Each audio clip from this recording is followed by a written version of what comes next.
On tam nemá co dělat. Ta nenávist tobě tam nemá co dělat, to je terorista. Tě ničí a zabije tě. To tam nemá co dělat. No jim hovor, co?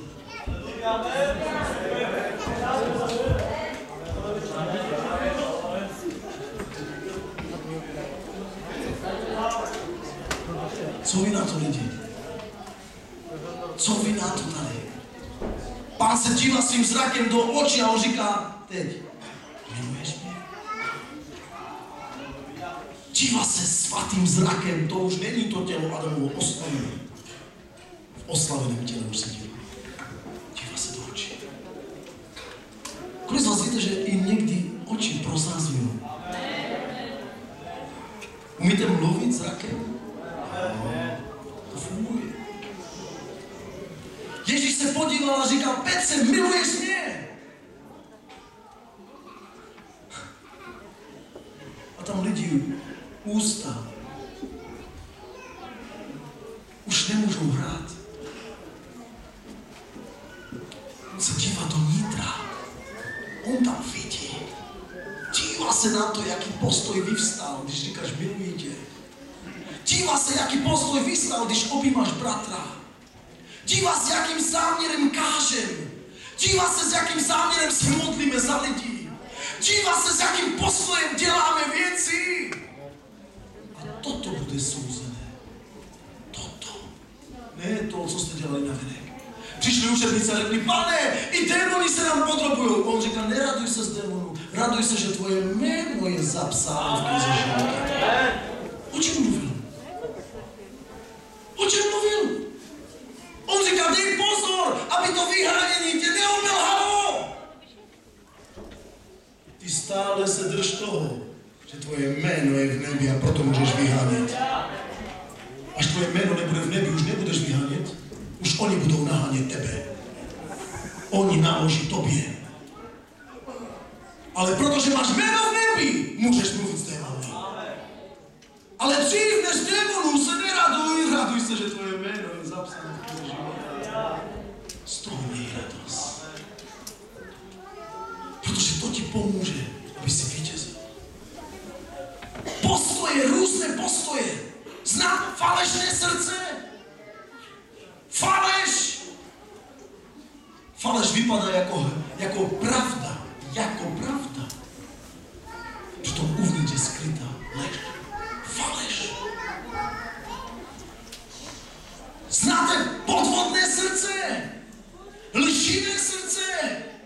Znáte kamenné srdce? A kolik z vás znáte srdce masité?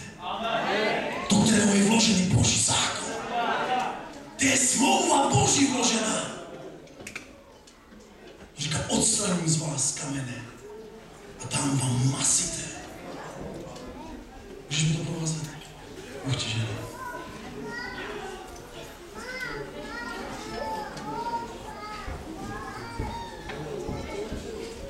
Chcete poznat vnitro člověka? Otec řekl svému synu, měl 2. Řekl, synu, běž pracuj na mé pole. A syn řekl, nejdu. Nejdu. Ale potom, když poodešel, byl zarmucený a šel. Tomu dalšímu synu řekl, synu, běž na mé pole a pracuj. On řekl, půjdu. Ale nešel. Který syn to udělal správně?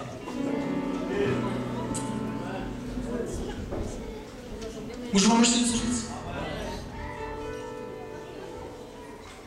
Víte, jak poznáte opravdu zdravý postoj v srdci? Řekněte svým, udělej tuto práci takhle. Chci, abys tu byl 2 dny. Chci, aby si sehnal prostředky na tuto práci. A potom od nich odejděte. A až se vrátíte po 2 dnech, zjistíte stav jeho srdce.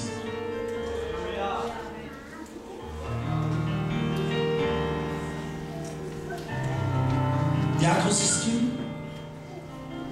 Že když bez mého sledování ten sluha udělal přesně to, do detailu, co jsem žádal, je to muž, který může jít se mnou, může pracovat se mnou, může sloužit se mnou. Není podvodný uvnitř, nehraje hru. Ty mě pomažeš a já potom si půjdu svojí cestou.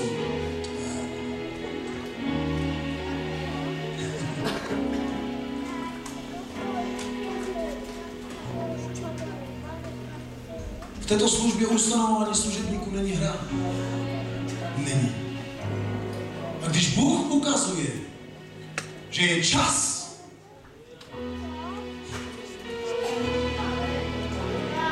my nechceme lhát, protože by neměli jsme právo tady stát. Když Bůh dává prostor, je třeba prozkoumat ty věci. Když člověk ho pošleš, udělá do detailu všechno tak, jak jsi mu řekl. Je to muž, který naplnil vůli toho, který ho poslal. A to, že to udělal do detailu, jak on chtěl, projevil mu respekt. Projevil zájem. Váží si takového člověka. To jsou velmi cenné vlastnosti a postoje, které jsou důležité pro službu. Pro tuto církev. Pro naši církev. Pro práci, kde jsme. Když máte takové srdce, nemůže ďábel zastavit jeho dílo. Boží dílo nemůže být zastavené.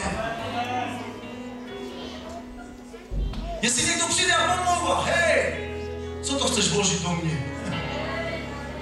Že ty mě chceš zabít? To je jed, to je odpad. A já nejsem popelnice. Popelnice je někde jinde. Já jsem chrám. A do chrámu patří jenom svaté věci. Svaté. Co je nečisté, ani se nedotýkej. Vzdál se od těch, kteří si říkají bratr a nežinou podle naučení. Proč? Jsi svatý.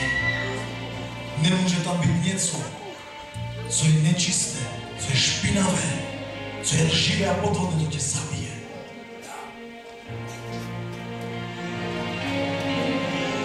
Ty nemůžeš vidět do mě, ale viděli jsme tě už. A jsme tě slyšeli. Pastor Roman je už kolik tady? 3 roky? 3 roky.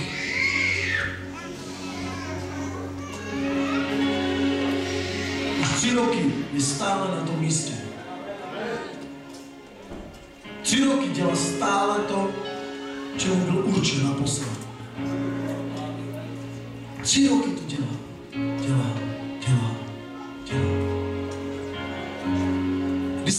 Když se vracím a dívám se, dělá to.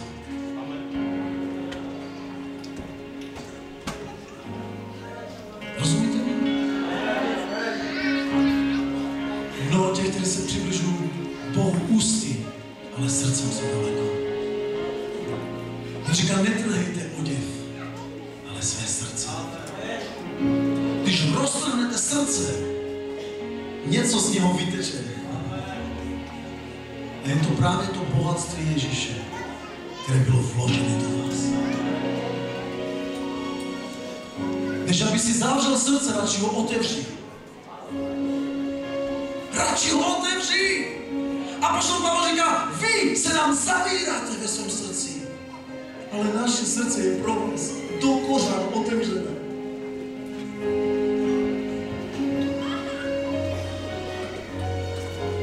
Můžeme se modlit svoje hlavy jenom výzvy.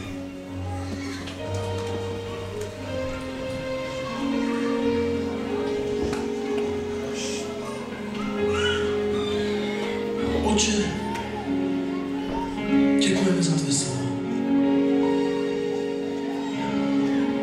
Děkujeme ti, že není nic, co bys si nedokázal. Ani nic není nemožné, Pane. Dnes na tomto místě můžou povstat uzdravená srdce. Dnes na tomto místě může vyjít bohatství a řeky života. My odmítáme, Pane, sloužit něčemu, co zabíjí, něčemu, co lže, něčemu, co je podvodné a co je odpad. Já se modlím, Otče, aby dnes na tomto místě, tak jako jsme vyzdvihli některé věci, které se dají rozpoznat, věřím, že srdce člověka tady bylo prozkoumáváno. Že nitro člověka se dostalo do výzvy. Modlím se, aby jako největší lékař a uzdravitel si přišel na toto místo. Uzdravil každé zranění. Uzdravil každou ránu a jizvu.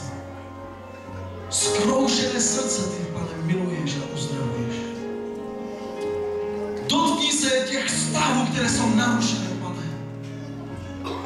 Dotkni se, Bože, Otče, našich životů tak, že se naše srdce do kořán otevře, Pane.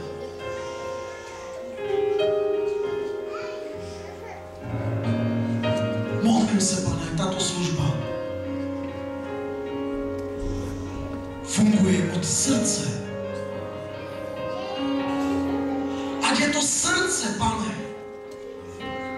Ať jsou to ty zdravé postoje dřív, než to, co vyhlášíme svými ústy. Ať jsme, Pane, upřímní sami k sobě, jak to máme v srdci. Jak to bereme vážně. Otče, chci, aby tvůj zrak se teď díval na nás. My v bázni před tebou, Pane. Že víme, že vidíš všechno. Chceme učinit změny a rozhodnutí.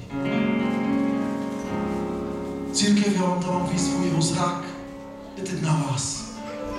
On hledí a ptá se vás. Miluješ mě opravdu? Sloužíš mi opravdu? Máš čisté postoje v službě? Chodíš opravdu za Bohem? Je to opravdu tvůj vztah s ním? Pokud vidíš, že tam je něco, co by si měl změnit, já otvírám tento oltář. Můžeš přijít dopředu a říct, Bože, odpusť mi. Ale pokud jsi tu a máš soud s bratrem, nechoď před Boha dřív, než půjdeš před bratra. Pokud jste tu a váš vztah byl narušen, teď nečekejte, kdo půjde první. Jak vám mluvím ve jménu Ježíš. Nedovolte lži, aby byla vnesena do této církve. Vy jste za ní nezaplatili. Vy jste za ní neumírali.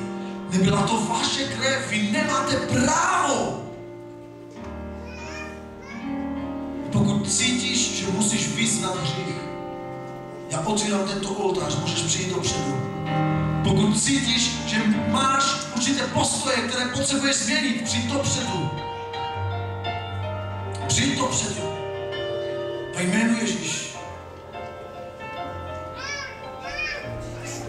Pokud vůdce něco rozhodl a tobě se to nelíbilo a slyšelo to 1000 dalších a ne tvůj vůdce, je to chyba. Je to chyba. Musíš jet s tady tímto postojem. On tě zabije. Že kdykoliv se rozhodne něco, lež, která přišla do novodobých církví, je len s Duchom Svätým. Je len s Duchom Svätým. Víte, kolik lidí utekli z církve a říkají, je len s Duchom Svätým? Oni jsou kazatelé, proroci, len s Duchom Svätým. A oni utekli z církve. Nerespektují autority. Nechcou ani respektovat autority. Otvírám tento oltář předu. Buď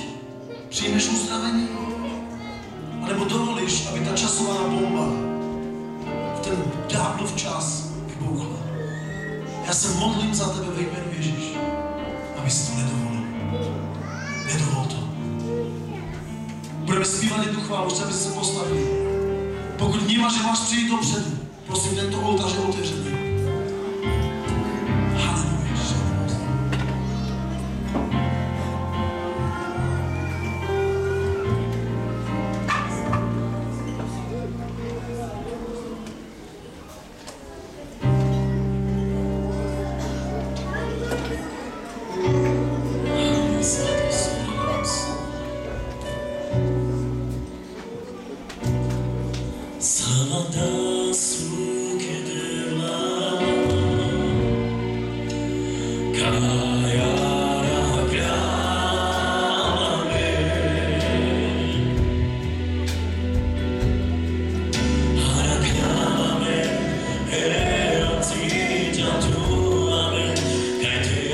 So